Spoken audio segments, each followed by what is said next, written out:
All right, for more, we are joined by Professor James Galvin of the Department of History at the University of California, Los Angeles. Thank you very much for joining us, Professor. I just want to start with Israel's calculations and intent here. Mr. Netanyahu floating destroying Iran's nuclear program and regime change as potential outcome of its attack on Iran.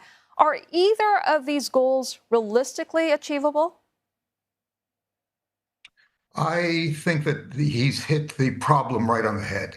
The problem is that Israeli actions are tactically brilliant but strategically garbled. What is the goal of this thing? Is it to get rid of Iran's nuclear capabilities? Is it to slow down Iran's nuclear capabilities? Is it regime change? Is it to split the United States away from Iran during negotiations? There really is no overall rhyme or reason to what the Israelis are attempting to do. It's just like Gaza. There's really no day after that's been planned for. One thing that hasn't been mentioned very much is that Netanyahu's cabinet was almost collapsed this past week. Netanyahu very much wants to keep his government intact. If his government is not intact, he goes to jail for corruption charges. So one of the things that has been happening with Gaza, has been happening with Iran, has been the idea that he wants to make sure that his coalition remains in power. Professor, does Donald Trump support either goal or does he have a different position? I mean, in his most recent visit to the region, he said the U.S. isn't interested in toppling regimes, and his comments over the weekend also suggesting a preference for negotiations over the destruction of Iran's nuclear program. Well, the problem with the United States policy right now is that the American administration is inept, it's inconsistent, and it's unreliable. And this means that nobody is going to trust what the American administration says, not our friends, not our enemies. So the Iranians certainly don't trust what Donald Trump has to say. The Israelis obviously went to war because it didn't trust that Donald Trump was not going to sell them out in negotiations. So that we have a very, very sticky situation here. The problem is that the Americans have lost pretty much all of their credibility in this whole conflict, and that nobody is really listening to the Americans anymore. So Vladimir Putin had to take it on himself to offer his negotiating skills to bring the Israelis and the Iranians together. So is that a viable off-ramp, Vladimir Putin coming into play? I mean, where is this off-ramp going to come from, if not from the US or Russia? What shape might it take? I mean, I keep hearing, despite what you've just said, that Trump is the only person with leverage right now over Israel and Iran. The problem is that without any real strategic goals, we don't know where the whole problem is going to end. And very likely what's going to happen is that it's going to peter out after a while, that you'll have tit-for-tat strikes going on, and then there'll be fewer and fewer of the strikes. And then Iran is going to accelerate its attempt to build a nuclear weapon. This is exactly what Iraq did after the Israelis struck the Iraqi Osirak nuclear installation. And it would be a smart move for the Iranians to do. Just take the heat off immediately and then get your deterrence back. And the way that they can get their deterrence back is through building a nuclear weapon.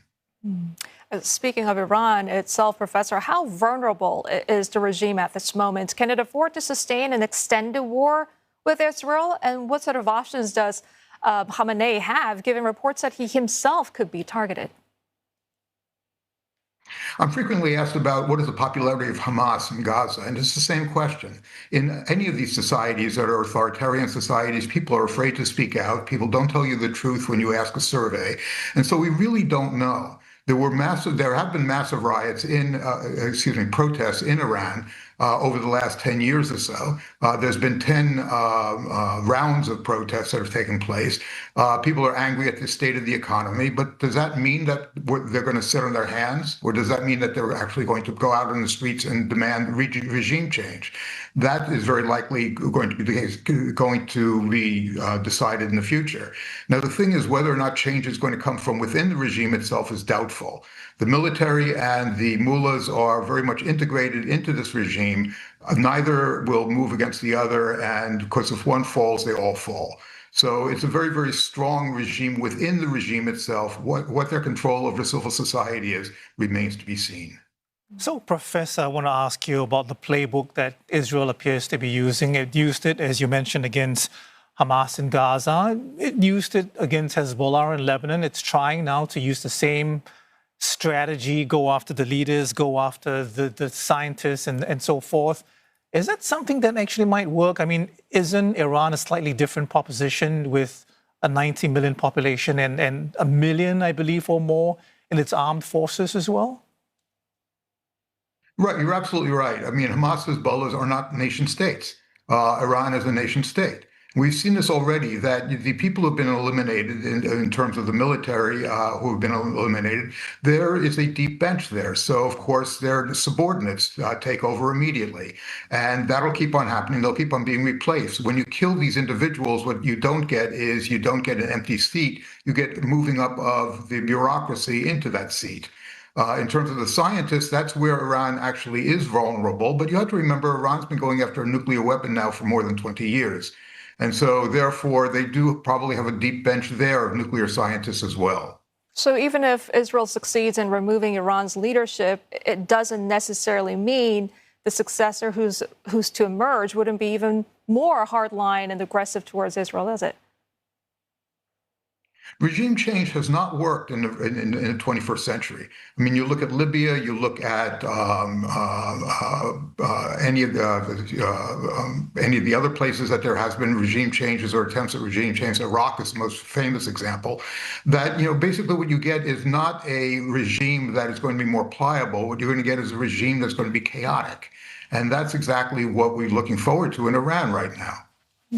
Professor Galvin, Arab nations have condemned the Israeli strikes and obviously they fear a much wider conflict. But I'm wondering, do their public denunciations match their private concerns? I mean, Tehran reportedly was just days away from nuclear weapon uranium enrichment levels and months away from a nuclear weapon. So, I mean, that prospect must surely be alarming for the entire region and not just for Israel. Yes, the region doesn't like turmoil, though. That's the main point about the region. And particularly that's the Gulf region and Saudi Arabia as well. And so what they see is the possibility of actually getting into some sort of negotiated settlement with Iran between the Iranians and the United States, negotiating some sort of settlement and having it resolved diplomatically. That was their number one choice. They certainly don't want what's going on now, which threatens regime stability, threatens regional stability as well. And so what they're undoubtedly going to do is to try to sit it out, wait for Iran and Israel to stop fighting, and not take sides one direction or the other, not put pressure on anybody, just sort of like keep their heads down, which is likely going to be what the Arabs are going to attempt to do. Barack Obama said that Saudi Arabia is going to have to learn to share the neighborhood with Iran. And I think finally the Saudis have become convinced of the fact that they're going to have to learn to share the neighborhood with Iran, that basically they are neighbors. They're going to be living together for the rest of their country's existence. And so therefore they have to figure out a way of at least détente, if not rapprochement. Okay, so in terms of regional dynamic here, Professor, how would you assess the balance of power in the Middle East right now? I mean, Israel seems to be in a dominant position with its military power and its intelligence capabilities. Israel is in a very good position at the present time, probably in a better position than it was before the Hamas attacks on Israel in 2023. But on the other hand, we have a real problem in the Middle East right now. Up until the end of the Cold War, the United States was the hegemonic power.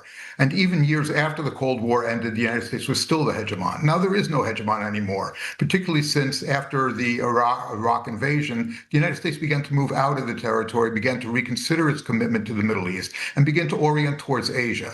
And that's where the American presidents, both Barack Obama and Donald Trump, have been orienting their focus. What this means now is that you have a whole bunch of regional players, including Saudi Arabia, Iran, Turkey, that are involved in trying to set the goals for the region, trying to advance their national interests. And you have all sorts of outside powers as well, including Russia, including China, including the United States. So there really is no hegemon at the present time. Now, that's good in a way, but it's also bad in a way, because the United States pretty much reserved to itself, when it was hegemonic, the right to intervene in the internal affairs of states in that region. This meant that a lot of the chaos that we're seeing now with conflict zones expanding throughout the region, a lot of that chaos would not have taken place had the United States or any single power still been the hegemonic power in the region. Professor, thank you very much for talking to us this morning. Appreciate and very grateful for the insights. Professor James Galvin from the Department of History at the University of California, Los Angeles.